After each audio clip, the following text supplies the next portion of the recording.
Hello friends, आप सभी का स्वागत है हमारे चैनल WKH पे। क्योंकि अब हमारा जो चैनल है थोड़ा सा अपडेट हो गया है, तो अब जो हमारा चैनल का नाम है the world's knowledge hub @H है। बात समझ में आ रही है? चलिए, तो जैसे कि मैंने आपको पहले ही मेरे डिस्क्रिप्शन में जो मेरा चैनल का है उसमें पहले ही बता दिया हूँ कि मेरे इस चैनल में क्या होगा डिस्कशन। सबसे पहले वर्ल्ड्स नॉलेज का होगा और जो हमारे कंट्री का है उसका भी होगा। समझ में आ रहा है? तो आज जो हम लोग का टॉपिक है वो हमारे कंट्री से रिलेटेड है। तो कंट्री से रिलेटेड है क्या है वो देखिए। आपको पता होगा या आप सुने होंगे या नहीं सुने होंगे। देखिए, हम लोग जो आज डिस्कस करेंगे अबाउट हर्षद मेहता स्कैम। जो हर्षद मेहता जो इतना बड़ा स्कैम जो किया वो कैसे किया, किसके द्वारा किया, और उस टाइम जब एक शेयर मार्केट चल मतलब उठ ही रहा था उस टाइम इतना बड़ा घोटाला कैसे हो गया। तो आज हम लोग इसके बारे में डिस्कस करेंगे और ये भी जानेंगे कि हर्षद मेहता को किसने पकड़वाया, किसने इसका पर्दाफाश किया। तो आज का वीडियो बहुत ही अच्छा खास होने वाला, थोड़ा सा ब्रीफ होगा, ये जब थोड़ा लंबा होगा, तो इसलिए अब ज्यादा लेक्चर ना देते हुए पहले मैं इस टॉपिक पे आता हूँ। चलिए, सबसे पहले देखिए about Harshad Mehta scam. This man also known as big bull. ये जो आदमी है इसे बिग बुल भी कहा जाता है। तो बिग बुल क्यों कहा जाता है, इसके पीछे बहुत बड़ा स्टोरी है। बिग बुल जैसे शेयर मार्केट में होता है, एक बुल होता है, फिर आपका जाके बियर होता है, रैबिट होता है। मतलब एनिमल का मतलब शेयर मार्केट में बहुत ही अच्छा यूज किया जाता है इंडिकेशन में। तो इसमें बुल का इंडिकेशन क्यों होता है? क्योंकि बुल मार्केट को ऊपर चढ़ाता है। बुल जैसे देखते होंगे, बुल ये सब क्या करता है, अपने सिंग से जब मारता है तो आदमी को अपना सिंग माथा नीचे करता है और आदमी को ऊपर की ओर धकेलता है। तो इसमें क्या बुल का इंडिकेशन क्या है कि शेयर मार्केट को ऊपर की ओर देना, ऊपर की ओर ले जाना, मतलब तेजी लाना शेयर मार्केट में। और बियर क्या करता है, भालू को जब आप देखते होंगे किसी चीज को नीचे की ओर धकेलता है और नीचे की ओर धकेलता है, मतलब बुल बियर यहाँ किसका इंडिकेशन हो गया कि शेयर मार्केट को नीचे की ओर लेके आना। तो ये जो हर्षद मेहता के बारे में हम लोग जो डिस्कशन करने वाले हैं आज, ये क्या है, एक बिग बुल है। मतलब बिग बुल से आप समझ में आ गया कि ये शेयर मार्केट को ऊपर चढ़ाता था। बात समझ में आ रही है? तो देखेंगे कि ये शेयर मार्केट को कैसे ऊपर चढ़ाता था, ये सब हम लोग इस वीडियो में जानकारी लेंगे। चलिए आगे बढ़ते हैं हम लोग। दूसरा, in the earlier time of share market he did a greatest scam of 5,000 crore rupees. मतलब जब शेयर मार्केट अपने मतलब शुरुआती दौर में ही था उसी टाइम इसने मतलब शेयर मार्केट का सबसे बड़ा घोटाला कर दिया। कितना का? 5,000 करोड़ रुपए का इसने घोटाला कर दिया शेयर मार्केट से, जो एक बहुत बड़ा उस टाइम का मतलब बिगेस्ट स्कैम था, जो आज भी जाना जाता है। दूसरा, हर्षद मेहता इसे हर्षद मेहता हर्षद मेहता इसे Bachchan of the share market, इसे Bachchan of the share market भी कहा जाता था हर्षद मेहता को। ठीक, सॉरी यहाँ बगल में यहाँ चला दिया था इसलिए सॉरी। अब देखते हैं आगे। He was born on 29 July 1954 at पेनलमोटी, Rajkot, Gujarat. देखिए, अब हर्षद मेहता के जीवन के बारे में हम लोग कुछ जानकारी ले लेते हैं पहले कि हर्षद मेहता का जन्म कहाँ पर हुआ, वो कैसे आगे बढ़े, उनके उनके जो जीवन में और क्या क्या कठिनाइयां आई और वो क्या क्या आगे किए और कैसे इतने बड़ा स्कैम वो करने में सक्सेसफुल हो गए। चलिए, सबसे पहले देखते हैं। he was born on 29 July 1954 at पेनलमोटी, Rajkot, Gujarat. मतलब इनका जन्म कहाँ हुआ था? गुजरात में हुआ था, पेनलमोती नाम के जगह पर 29 जुलाई 1954 ईस्वी में हुआ था। He done small jobs in many companies for 6 years। ये जो बंदा है वो 6 साल तक बहुत सारे कंपनियों में अपना जॉब किया है। इसका जो शुरुआती पढ़ाई मैं बता दूं, इसका शुरुआती पढ़ाई जो चला था वो मुंबई में चला था। मुंबई में ये पढ़े हैं शुरुआती अर्लियर टाइम में। उसके बाद जब ये थोड़े बड़े हो गए उसके बाद इन्होंने 6 साल तक पहले जॉब किया अलग अलग कंपनियों में। उसके बाद क्या, इन 1984 he started his on company. 1984 में इन्होंने अपना खुद का एक कंपनी बनाया, जो कंपनी मतलब बहुत ही अच्छे फायदे में गई, बहुत ही अच्छे फायदे में गई। तो 1954 में 1954 में इसकी सॉरी 1984 में इन्होंने अपना ऑन बिजनेस स्टार्ट किया, जो कंपनी अपना ऑन स्टार्ट किया। तो 1984 में इन्होंने अपना बिजनेस स्टार्ट किया, अपनी कंपनी स्टार्ट की। और उधर से क्या किया इसने कि एक मेंबरशिप ले लिया शेयर मार्केट में। शेयर मार्केट जो आज का शेयर मार्केट जैसे आप लोग देखते हैं कि सब ऑनलाइन चलता है, जैसे डीमैट अकाउंट बनता है, डीमैट अकाउंट उसके थ्रू सब कुछ होता है, लेकिन पहले ऐसा नहीं होता था। दो चीज है, एक है बॉम्बे स्टॉक मार्केट और एक नेशनल स्टॉक मार्केट, दो होता है। तो पहले बॉम्बे स्टॉक मार्केट में क्या होता था, या नेशनल स्टॉक मार्केट में भी क्या होता था कि पहले पेड़ के नीचे सब बैठते थे, जो शेयर बेचने वाला रहता है, और पूरा लाइन लगा के सब शेयर खरीदने वाला आता था। तो उस टाइम क्या होता था कि सब कुछ चलता था हार्ड कॉपी पे। आजकल क्या होता है कि सब ऑनलाइन माध्यम से चलता है। तो आजकल क्या होता है बाबू कि सब आराम से प्रिंटेड सब आपको मिल जाता है, लेकिन उस टाइम सब कागज के थ्रू हुआ करता था। तो उस टाइम क्या किया ये हर्षद मेहता कि जैसे आप समझिए कि कहीं शेयर बाजार लगा है, शेयर बाजार लगा है, वहां पर 100, 150, 200, 500 आदमी वहां पर इकट्ठा है। तो वहां पर ये हर्षद मेहता क्या करते करते थे, वहां जाके क्या किया उन्होंने कि बीच एकदम 400-500 लोगों के बीच जाके एक स्टेज मतलब एक जैसे समझे एक चौकी पे वहां पर खड़ा हो गए, वहां पर बोला कि इस कंपनी का शेयर खरीद लो, कल ये आज 100 का है, कल 500 का हो जाएगा। एक दिन किसी आदमी ने भरोसा नहीं किया। अगले दिन क्या हुआ, सच में वही शेयर जिसे इसने बोला था आज 100 का है, कल 500 का हो जाएगा, वही शेयर सच में आज कल वो 500 का निकल गया। तो इसी चीज को देख के अब जो आदमी वहां पर जो शेयर खरीदने जाने वाला था, तो अब आराम से देखा कि अरे साला जो हर्षद मेहता बोला था वही हो गया, कि जो शेयर कल 100 का था और आज 500 का हो गया, मतलब इसको अंदर का बात पता है, तब ये बात बता रहा है। तो यही सब जो शेयर मार्केट वाला जो आदमी सब था, जो शेयर मार्केट में पैसा फंसाता था, वो डायरेक्टली अब कांटेक्ट करने लगा हर्षद मेहता को। तो हर्षद मेहता, अब समझिए हर्षद मेहता करता क्या था। हर्षद मेहता पहले ही जितना भी शेयर जो रहता था वो खरीद लेता था, ठीक। तो खरीद लेता था शेयर, और इसी के कारण वो जो शेयर मार्केट है ऊपर की ओर उठता था। बात समझ में आ गया। अब ये बात समझ अपने अंडर रखिएगा कि जो शेयर वो खरीदता था उसका पैसा उसके पास इतना पैसा आया कैसे, वो अभी अभी आप रोक के रखिएगा, वो मैं बाद में बताऊंगा, ठीक। तो वो क्या करता था कि जैसे आज जो शेयर उसने 500 में खरीदा, वही शेयर कल वो 1000 में बेचता था।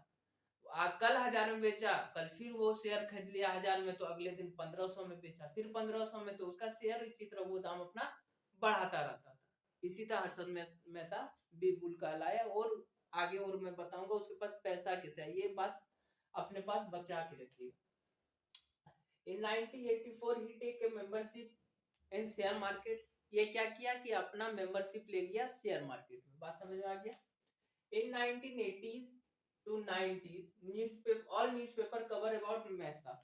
मतलब एक ऐसा टसन चल गया था हर्षद मेहता का कि 1980 से 1990 तक हर न्यूज़पेपर इसके बारे में कवर करता था, हर मीडिया इसको, मतलब ये समझिए कि बड़ा बड़ा स्टार इससे मिलने आता था। तो ये इतना बड़ा अमीर आदमी बन गया था, इतना अमीर आदमी बन गया था कि मतलब भारत में कोई भी जितना भी महंगा चीज है, जितना भी सबसे A1 नंबर का चीज है, उस पे इसका नजर बना रहता था हर्षद मेहता का। तो हर्षद मेहता से बड़ा बड़ा फिल्म स्टार मिलने आता था। अब समझिएगा यहाँ पर एक गेम हुआ, फिल्म स्टार सब जो मिलने आता था, तो आम आदमी सब जब अगले दिन उसी चीज को मीडिया में देखता था, तो वहाँ आम आदमी के मन में ये चलता था कि ये फिल्म स्टार इसके साथ है, मतलब फिल्म स्टार अपना पैसा इसको शेयर मार्केट में दिया है फंसाने, इसका मतलब फिल्म स्टार को भी इसके ऊपर भरोसा है। तो इसी चीज का और फायदा उठा के हर्षद मेहता सबसे पैसा लेता था। बात समझ में आ गई। अब आते हैं, he start in stock marketing in very big scale. ये बहुत ही बड़े स्केल में स्टॉक मार्केट से स्टार्ट किया। अब समझिए ये पैसा लाता कैसे था, वो मैं अभी अब आपको बता देता हूँ। समझिए फॉर एग्जाम्पल हमारे पास हमारे अगल बगल में बड़ी बड़ी जैसे है बैंक है, समझिए एक एसबीआई को ले लीजिए और एक पीएनबी को ले लीजिए, पंजाब नेशनल बैंक। तो समझिए यदि पंजाब नेशनल बैंक में यदि 50 करोड़ 60 करोड़ रुपए घट रहा है, किसी दिन यदि घट गया, तो वो क्या करेगा, डायरेक्ट आरबीआई से तो नहीं मांगेगा। ठीक, डायरेक्ट आरबीआई से मांगना मतलब एक बहुत लंबा सरकारी प्रोसेस होता है। तो वो क्या करते थे उस टाइम के बैंक सब, कि आज भी चलता है, वो आज भी चलता है, लेकिन अब क्या हो गया कि ऑनलाइन सिस्टम हो गया। पर उस टाइम क्या होता था कि एक प्रॉपर्टी, समझिए कुछ एक मानिए कि ये प्रॉपर्टी है आपका, सरकारी प्रॉपर्टी एसबीआई के पास, समझिए एसबीआई के पास प्रॉपर्टी है जिसका बॉन्ड सरकार के द्वारा बना हुआ है। अब एसबीआई को जरूरत है 50-60 करोड़ रुपए की, तो ये क्या किया एसबीआई, ये पीएनबी है, ये पीएनबी को एसबीआई अपना प्रॉपर्टी दे दिया, और मतलब जो था वो प्रॉपर्टी वो दे दिया, और उसके बदले 50-60 करोड़ रुपए ले लिया। जब एसबीआई के पास 50-60 करोड़ रुपए आ गया, मतलब वो देने लायक हो गया, ये 50-60 करोड़ रुपए जो लिया था इसको ये दे दिया 50 करोड़, और वो प्रॉपर्टी फिर से अपने पास ले आया। तो ये प्रॉपर्टी क्या था, एक कागजात था, सरकार के द्वारा एक कागज दिया हुआ था, एक बॉन्ड दिया हुआ था कि ये प्रॉपर्टी आपके पास है। तो पहले जमाने में क्या होता था कि कागज अदला बदली करके पैसा बैंक के द्वारा लिया जाता था। लेकिन क्या हुआ कि इस चीज को करने में एक मीडिएटर चाहिए होता था, बीच में, मतलब बीच का आदमी जो ये वाला कागज इस बैंक से इस बैंक तक पहुंचाए, और वो पैसा इस बैंक से अगले बैंक तक पहुंचाए, वो मीडिएटर। अब आप समझ गए होंगे मीडिएटर कौन था, हर्षद मेहता था मीडिएटर। अब समझिएगा यहाँ लूप होल क्या था वो समझिए। कुछ दिन के तक ये कागज इधर से उधर, पैसा इधर से उधर, कागज इधर से उधर जाता था, पैसा इधर से उधर जाता था। लेकिन कुछ समय के बाद इस दोनों बैंक पे भरोसा हो गया एक दूसरे पे। अब क्या बोला कि अब आप ये कागज मत भेजिए, ये प्रॉपर्टी मतलब जो बॉन्ड है वो मत भेजिए, सरकारी बॉन्ड, आप सिर्फ एक रिसिप्ट भेज दीजिए कि हम एक कागज में लिख के कि मुझे इतना पैसा चाहिए। बात समझ में आ गया। तो क्या हुआ, यही हर्षद मेहता क्या किया, यही रिसिप्ट एक बनवा के एजेंट से, और जाके आराम से इस पीएनबी वाले बैंक से वहां दे दिया, और बोल दिया एसबीआई को इतना पैसा चाहिए। बात समझ में आ गया, 50 करोड़ चाहिए। तो एसबीआई वाला से पीएनबी वाला पूछेगा क्यों, क्योंकि पहले से दोनों में भरोसा बना हुआ है, तो इसलिए वो पैसा उसको हर्षद मेहता को दे दिया। लेकिन यहाँ पर भी एक बहुत बड़ा कैच है, जो पैसा देता था उसको रिटर्निंग देने के में 15 दिन का वक्त दे दिया जाता था। बात समझ में आ गया कि 15 दिन में मैं पैसा वापस लूंगा, उसके बीच कोई इंटरेस्ट आपको देना नहीं होगा। ठीक, इसी चीज का फायदा हर्षद मेहता उठाता था। गए, जैसे आप समझिए हर्षद मेहता मीडिएटर है, वो गया पीएनबी के पास, पीएनबी के पास जाके 50 करोड़ रुपए लिया, और वो पैसा जाके एसबीआई को नहीं दिया, उसके पास 15 दिन का समय है, ये गया और उसी 15 दिन में वो पैसा कहाँ लगा दिया, स्टॉक मार्केट में। और स्टॉक मार्केट में सबका स्टॉक, जिस कंपनी का वो चाहता था उस कंपनी का पूरा स्टॉक खरीद लिया करता था, और मार्केट को ऊपर उठा देता था, इसलिए इसको बुल कहा जाता है, बिग बुल। तो ये लोचा यहाँ पर करता था। जैसे एक एग्जाम्पल के रूप में आप समझिए, जैसे हम लोग के यहाँ मैं अब देवघर झारखंड में रहता हूँ, तो यहाँ पर श्रावण मेला का बहुत ज्यादा मान्यता है, श्रावण मेला। तो श्रावण मेला में यहाँ पर सब कोई पेड़ा बहुत खरीदता है। तो बात समझिए, पूरे दुकान में पेड़ा लगा हुआ है। अब मैं क्या करता हूँ कि जाके किसी एक पेड़े वाले दुकान को, जिसका पेड़ा है, पेड़ा बेचता है, उसको जाके मैं बोलता हूँ कि 1 किलो पेड़ा तो कितना में बेचता है, और वो बोलेगा भाई साहब मैं तो 200 रुपए किलो में बेचता हूँ। और मैं यदि उसको जाऊं और उसे बोल दूं कि मैं तेरा ये पेड़ा 600 रुपए किलो में बिकवा दूंगा, तो बोलेगा अरे भाई साहब 600 रुपए किलो में, ये तो असंभव है। वो तो बोलेगा कि असंभव है, लेकिन मेरे दिमाग में तो चल रहा है मुझे करना क्या है। तो वो 600 रुपए किलो उसको बोल के आया हूं मैं। अब क्या करेगा, यही मैं क्या करूंगा कि जाऊंगा और बाकी सब जो पेड़े वाला दुकान है उससे सब पेड़े खरीद लूंगा। समझिए, वो इसे मैं बोल दिया हूँ कि 600 रुपए किलो में बेचना होगा, और बाकी सब पेड़े वाले दुकान में क्या कर दूं, क्या कर दिया कि जो पुराना रेट था 200 रुपए किलो, उस हिसाब से सारा पेड़ा मार्केट से मैंने उठा लिया। बात समझ में आया? सारा पेड़ा खरीद लिया। अब जब श्रावण का टाइम आया तो सब कोई प्रसाद के लिए पेड़ा खरीदेगा। तो उस टाइम जो वो पेड़े वाला दुकान वाला जो है, जो पेड़ा बेचता है, वो अपने मनचाहे दाम में बेच सकता है। तो यहाँ वो जो आदमी, यहाँ मैंने क्या किया कि सारा पेड़ा अपने अंदर लेके उस पेड़े का दाम राइज कर दिया, ऊपर की ओर ले गया। तो इसलिए इस चीज को, इस राइज को शेयर मार्केट में बोला जाता है, जो ये करता है उसे बोला जाता है बिग बुल। बुल बोला जाता है, लेकिन ये बहुत बड़े स्तर पे करता था, इसलिए इसे big bull of the share market बोला जाता है। तो शेयर मार्केट में इंडिकेशन जानवरों के द्वारा होता है, आपको समझ में आ गया होगा। बुल जो शेयर मार्केट को ऊपर की ओर ले जाता है, बियर जो शेयर मार्केट को नीचे की ओर ले जाता है, रेबिट और टर्टल, कछुआ, बहुत कुछ होता है। उसके लिए मैं ब्रीफली एक वीडियो अलग से बना दूंगा। ये बात समझ में आ गया इसे बिग बुल क्यों कहा जाता था? और ये भी बात समझ में आ गया इसके पास पैसा कैसे आता था? उस बैंक का पैसा ये शेयर मार्केट में लगा देता था, उसी 15 दिन में इसके पास रिटर्न आ जाता था। रिटर्न बेनिफिट के साथ आता था। वो 50 करोड़ जो लिया था, लेता था जो बैंक से, वो 50 करोड़ दे के वो बेनिफिट अपने पास रख लेता था। बात समझ में आ गया? जैसे फॉर एग्जांपल एक और समझिए, जैसे आपके पास 2 क्रेडिट कार्ड है, 2 क्रेडिट कार्ड है। आपने क्या किया, एक क्रेडिट कार्ड से पैसा उठाया, ठीक, क्रेडिट कार्ड से पैसा उठाया और उस क्रेडिट कार्ड में आपको पैसा देने का 45 दिन का टाइम है, ठीक, 45 दिन का टाइम है। आपने उठाया और वो जो पैसा 10,000 रुपया उठा मानिए, तो 10,000 रुपया अपने बिजनेस में लगा दिया। अब क्या हुआ, 45 दिन पूरा हुआ पर आपके पास पैसा वो रिटर्न नहीं आया। अब क्या हुआ, जो दूसरा क्रेडिट कार्ड वाला था आपके पास, उससे अब पैसा उठाया 10,000 और इस क्रेडिट कार्ड में भुगतान कर दिया। बात समझ में आ रहा है? अब क्या हुआ कि ये जो सिलसिला अब ये स्टार्ट हो गया। अब जो बीच वाला जो 10,000 आपने लिया, अब वो 10,000 आपको घुमा के नहीं देना। कैसे? अब अगली बार 45 दिन होगा तो ये 10,000 आप इसमें फिर उठा के दे देंगे, फिर 45 दिन होगा, ये 10,000 इसमें उठा के दे देंगे। तो वो बीच वाला जो अमाउंट है फिर से आपको वो लौटाना नहीं पड़ता है। तो वही अमाउंट जो है, अभी जो होल आपको बैंक सिस्टम है, वो होल आप सबको पता है, लेकिन कोई कुछ कर नहीं सकता, सरकार कुछ कर नहीं सकती, इसलिए इस होल को नजरअंदाज किया जाता है। बात समझ में आ गया? तो ये क्रेडिट कार्ड वाला मामला समझ में आ गया। वही चीज यहाँ पर हुआ था बैंक का मामला, जो भरोसा पे था कि एसबीआई और पीएनबी। बात समझ में आ गया? चलिए आगे बढ़ते हैं।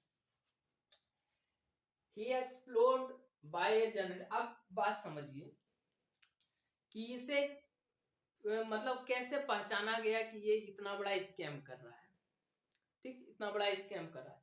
एक जर्नलिस्ट जिसका नाम था सुचेता, उसने इसके ऊपर बहुत ही मतलब बारीकी से नजर रखा कि ये क्या करता है, ये पैसा कैसे कहां से उठाता है, कैसे क्या करता है। इसने सुचिता ने ही एक्सप्लोर्ड बाय जर्नलिस्ट सुचिता, सुचिता नाम की जर्नलिस्ट ने इसका जो भी कांड था, जो भी ये करता था, वो सारा चीज एक्सप्लोर कर दिया कि ये बैंक से ऐसे पैसे लेता है, फिर जाके शेयर मार्केट में लगाता है, फिर पैसा बेनिफिट मिलता है, तो फिर जाके जिस बैंक से पैसा लिया रहता है उसको जाके प्रॉफिट दे दिया करता है। बात समझ में आ गई? अब आगे बढ़ते हैं। For this work Sucheta received Padmashri. इस चीज के लिए सुचेता जो जर्नलिस्ट थी, उसको पद्मश्री अवार्ड से भी सम्मानित किया गया। कौन दिया पद्मश्री? तो एपीजे अब्दुल कलाम, 2006 की बात है। अब आप सोचेंगे कि हाँ सर ये सब ठीक है, लेकिन उसका हुआ क्या हर्षद मेहता का? देखिए, हर्षद मेहता को 2001 में उसे 5 साल का जेल और आपका जाके 20-25 हजार रुपए जुर्माना फाइन हुआ, उसको जुर्माना लगा। तो क्या कहा जाता है कि जब वो जेल में था तब उसे मतलब रोटी वो जो दिया देते थे उस वहां जेल में खाने, वो रोटी वो खाया, खाते खाते उसकी मतलब हार्ट अटैक से मृत्यु हो गई। एक बहुत ही मतलब मिस्टीरियस डेथ थी, क्योंकि पता है कि एक चीज मैं बताना चाहता हूँ इस वीडियो में कि उस टाइम क्या हुआ था, जो उस टाइम फॉर्मर आपका जगह प्राइम मिनिस्टर थे नरसिम्हा राव जी, तो उसके बारे में इसने एक मतलब बहुत बड़ा न्यूज अब बाहर किया था कि इसने इस चीज को, इस पूरे प्रोसेस को करने के लिए उस टाइम के फॉर्मर प्राइम मिनिस्टर जो थे नरसिम्हा राव जी को रिश्वत भी दिया था 1 करोड़ रुपए का। तो ये भी कहा जाता है कि ये बहुत सारे बड़े बड़े नेताओं, बड़े बड़े सेलिब्रिटियों का रहस्य जान मतलब उजागर कर सकता था, इसलिए उस सब ने मिलकर इसे जेल के अंदर ही मरवा दिया। तो ये अलग बात है, लेकिन जो यहाँ पर बोला जाता है कि इसका जो डेथ हुआ वो मतलब नेचुरली हार्ट अटैक से ही हुआ है। बात समझ में आ गया। और फाइनली बता दूं कि सुचिता जो इसको पकड़वाई थी उससे पद्म श्री अवार्ड से सम्मानित किया गया। तो आज आज का वीडियो जो है कैसा लगा आप जरूर कमेंट करके बताइएगा। और आप लोग एक चीज करते हैं, आप सब्सक्राइब चैनल को नहीं करते, देखते हैं पर सब्सक्राइब करना भूल जाते हैं। तो कृपया चैनल को सब्सक्राइब करें, वीडियो को पसंद आया तो लाइक करें, और अपने दोस्तों, अपने रिश्तेदारों, मित्रों से शेयर करें, और ज्यादा से ज्यादा इस वीडियो को फैलाएं।